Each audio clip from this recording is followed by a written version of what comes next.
Okay, magandang umaga po sa ating lahat. Magandang umaga sa lahat ng mga OFWs po natin around the world at lalong-lalo na po dito sa Hong Kong. Magandang umaga sa lahat ng mga Marcos loyalists around the world.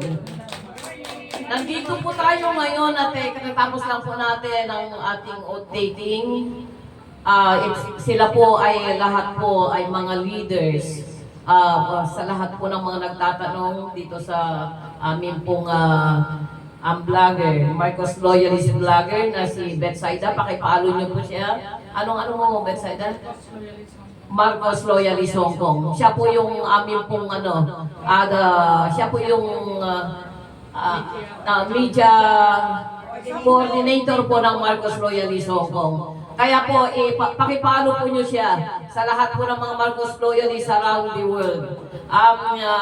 Nagkaroon po tayo ng meeting na sabi ko nga po sa lahat ng mga vloggers ng Marcos ay sana wag po natin gagayahin po yung mga ibang vlogger na nagmumura.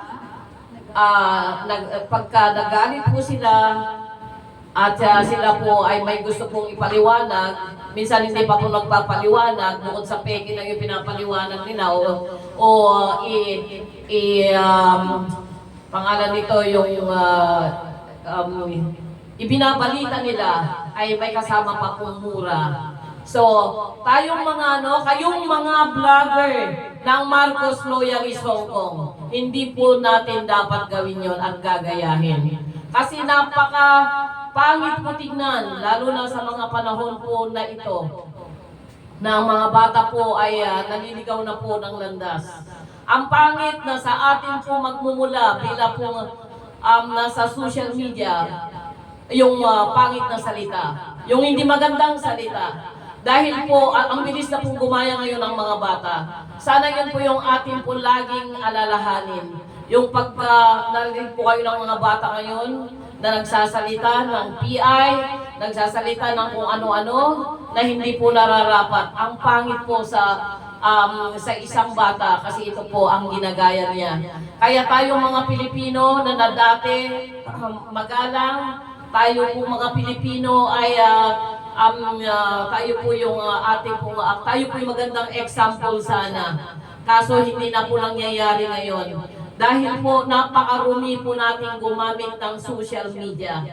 Ang pangit po na ipaglaban po natin ang isa pong tao dito, tapos mura tayo ng mura. Ano pong klase ng taong pinaglalaban po natin? Kung tayo po ay galit na galit, tapos nagmumura pa, tapos hindi pa po tama yung ating pong ipinabalita. Ano po ang pinagkaiba po natin sa mga demonyo? May pinagkakaiba po? Wala po. Lagi ko po naalaala po yung kasi marami pong vlogger na bayaran. At sana, wala po kayo nun. Hindi po kayo kasali nun. Lagi ko po naalaala yung sabi po ni Nelson Mandela. Sino po nakakakilala kay Nelson Mandela? Pinanganak na ba kayo nun? Nelson Mandela. Who is Nelson Mandela, Polly? Okay, tama po yun. Siya po yung dating presidente po ng Africa. Ang sabi po ni Nelson Mandela, ano ang mangyayari sa atin? Makamtan man po natin ang kapangyarihan, ang pera, at lahat ng mga bagay dito sa mundo. Kung nakasanla naman kay Satanas ang ating kaluluwa.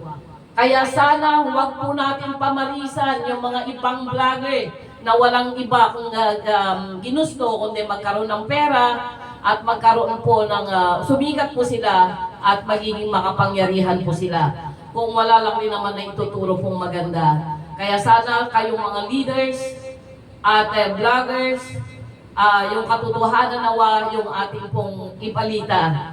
Kita ho ninyo, ang ating Pangulo hindi po umiimik, maski sinasabi nilang bangag, ngiwi, at ano pa ba yung mga nila? Adik, at kung ano-ano pa mga binibintang sa kanila. Nakita ba natin na nagsalita po ang ating Pangulo at siya ay nagbalik ng pagmumura sa mga namumura sa kanya. Hindi, di ba? Nakikita po yun ng Diyos. Nakikita po ng Diyos at yung mga taong maka-Diyos yung pong ginagawa at yung pong compliance ng Pangulo. Nakikita po ng Panginoon yung kababaan po ng kanyang loob.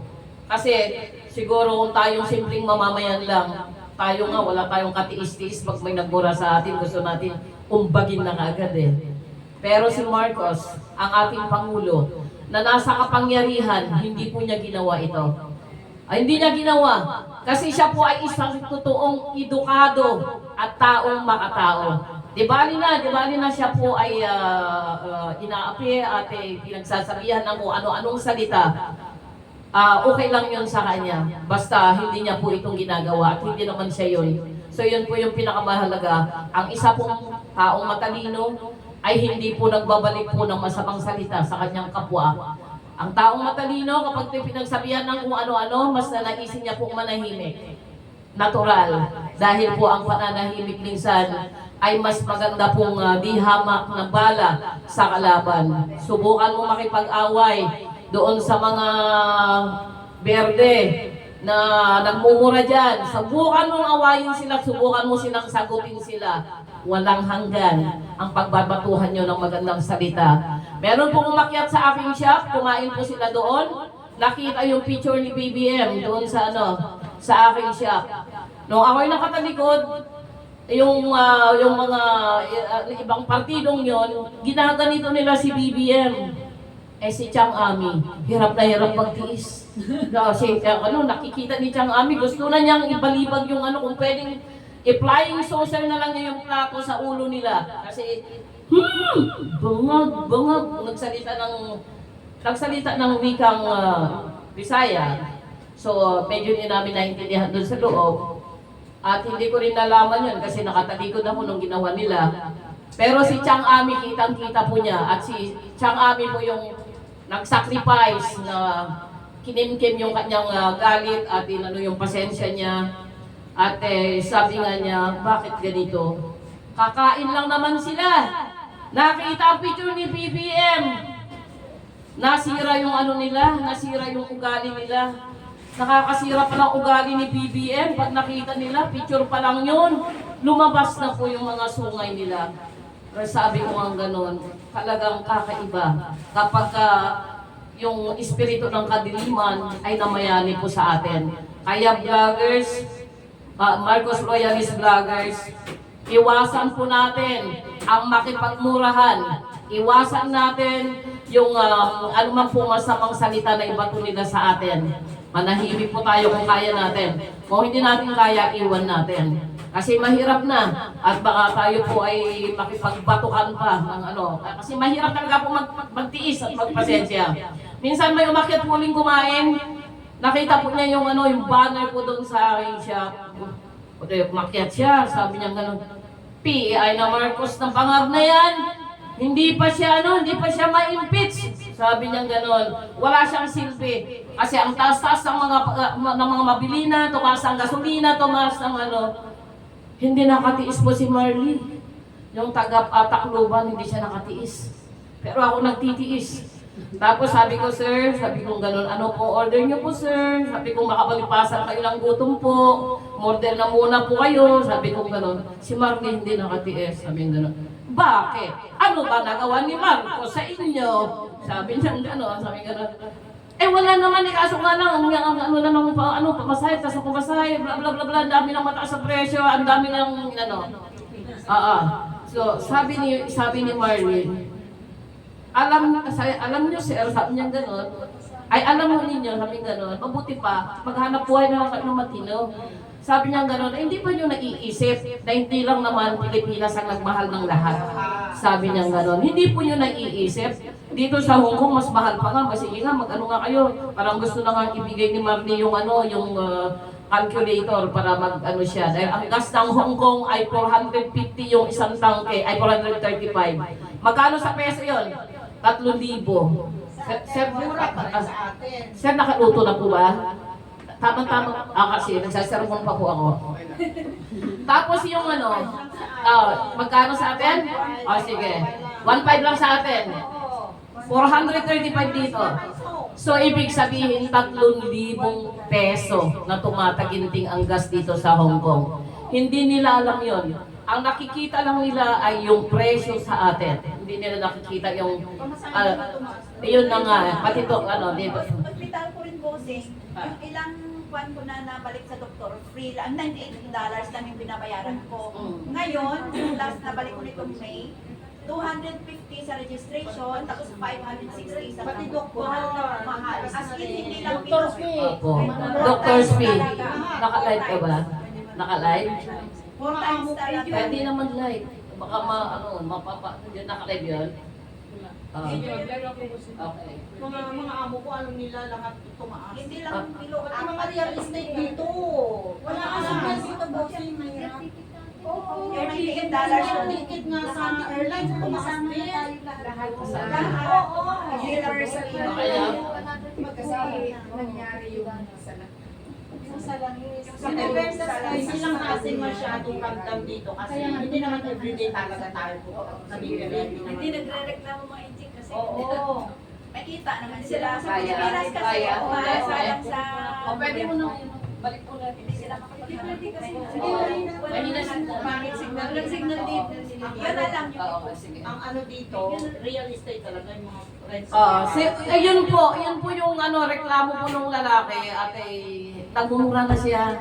At ang dami na niya sinasabi kaya na parang gusto lang pukpok ni Marley yung kutsara sa kanya kung pwede lang Ayun na nga nagtitiis si Marley. Kaya sabi ni Marley sabi gano'n, magkwenta ka nga. Sabi gano'n, ito, sabi gano'n, di ba ang sahod natin siya ganito, sabi ganito, at asa napunta? Pinapaliwanag ni Marley.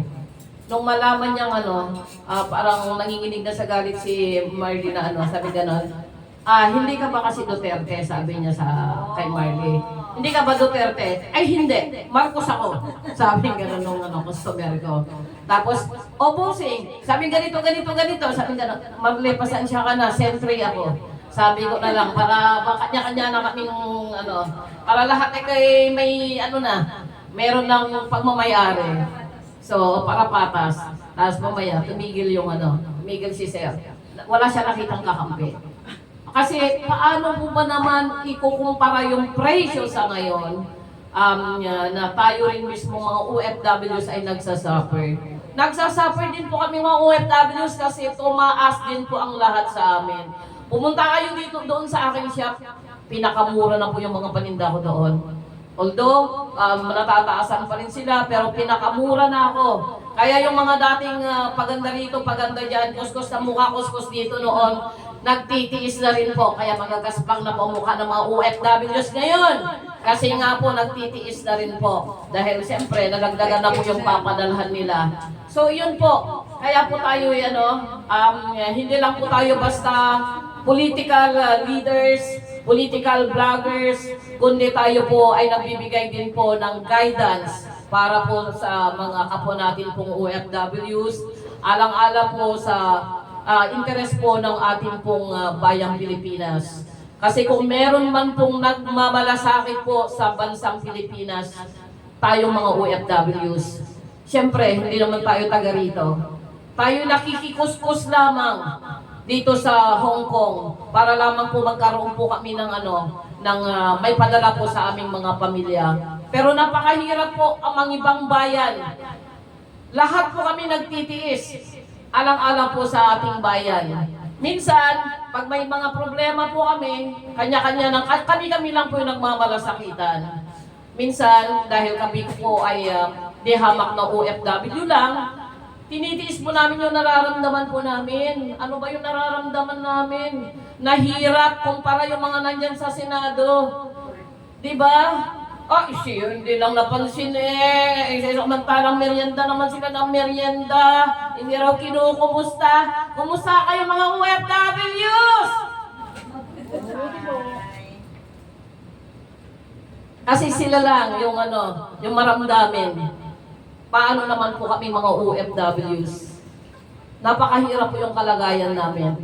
Pero tutuusin, kinukumusta din kaya kami? Di ba? Kami po nagkukumustahan. Kamusta na kayo? At isa po dito yung napakahirap po, yung yung kalagayan po namin ay pag may nauuspital sa amin. Pag nagkakasakit sa amin. Kaya po pag walang dumalaw ng mga kasamahan po namin, ang hirap po, ang lungkot po ng buhay sa ospital. Kaya po pag may mga dumadalaw po, na katulad namin, kasi aminin man po ng mga tiga Hong Kong at hindi, isa po kami sa talaga pong dumadalaw sa ospital. Kami po yung kauna-unahang grupo na nagpalawak po ng mission na ito. At wala halos hindi po kami tumitigil sa kaiikot, lalo nang hindi pa po ako nauoperahan sa tuhod. Masyado pong nag-iikot po kami diyan. Palang-ala po sa OFWs. Kaya naman po, yung ating pong grupo as Marcos Royalist Hong Kong, hindi po ito para kay Marcos lamang. Hindi po ito para lamang po suportahan po ang ating Pangulo, kundi suportahan din po ang kanya pong prinsipyo at ang kanya pong layunin na mabigyan po na magandang buhay po ang sambayan ng Pilipinas. Marami pong salamat. God bless everyone.